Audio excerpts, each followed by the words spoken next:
So the whole story about this was that the woman had witnessed a little young lady who had a towel wrapped around her waist, and she was absolutely terrified by the sight she was seeing of a man grooming himself in the woman's bathroom, because that's what it looked like.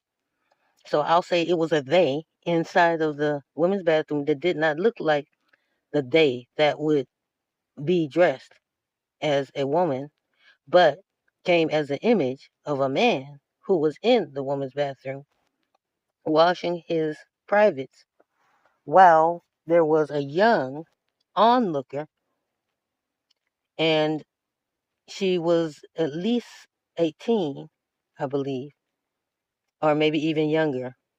So she was terrified, and so she turned around to see what the girl was looking at, and that's when she noticed this person, this they, in the women's in the bathroom that was opposite a man's bathroom, changing clothes and washing the private parts that did not line up with they were claiming to be. So she ended up taking a picture after they claimed they were a anatomically, saying that they were anatomically correct to the bathroom in which they were occupying, but was not anatomically correct to the bathroom that they were in. So she decided to complain to one of the employees and take it to the manager of this fitness place, and she was the one kicked out. Okay, and they were allowed to still stay. You're a man with a. Why are you in the women's locker room?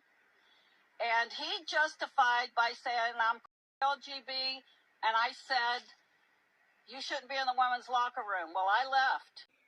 When this hit social media, it spread like wildfire, and people were so wound up and moved by this story that they decided to take their membership from this gym and trash it, because they hated the way that they handled this men who occupy women's bathrooms.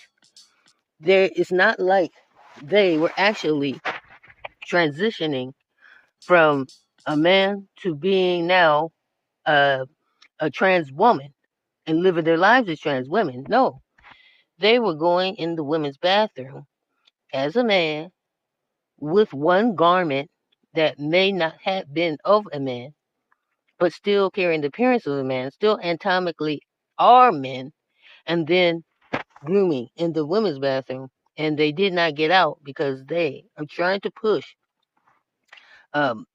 being in women's spaces, take over a woman's space. But it's obvious that there is an attack on women when you see that the women's bathrooms are the only ones that's being taken over to do this experiment and push these agendas that these seem to want to take over. And so, therefore, I feel like this woman's boldness is very refreshing. And I'm glad that there were so many that backed her in her decision to take this photo. Although I don't agree with uh, how harassment can be imposed on this person, yet this person should not have been so bold to come in a space like that, knowing that they have not started any hormone therapy or even look legit enough to be trans woman, uh, because they knew that they didn't get any surgery, no hormone treatments, nor talk to any physician about transitioning over to a woman, has no experiences of being women, no experiences of wanting to be a woman and working on transitioning to a trans woman at all, but remaining a male and then just claiming it for themselves just for an excuse to go in the women's bathroom. It makes no sense. Okay, so that's all I got to say. Ciao.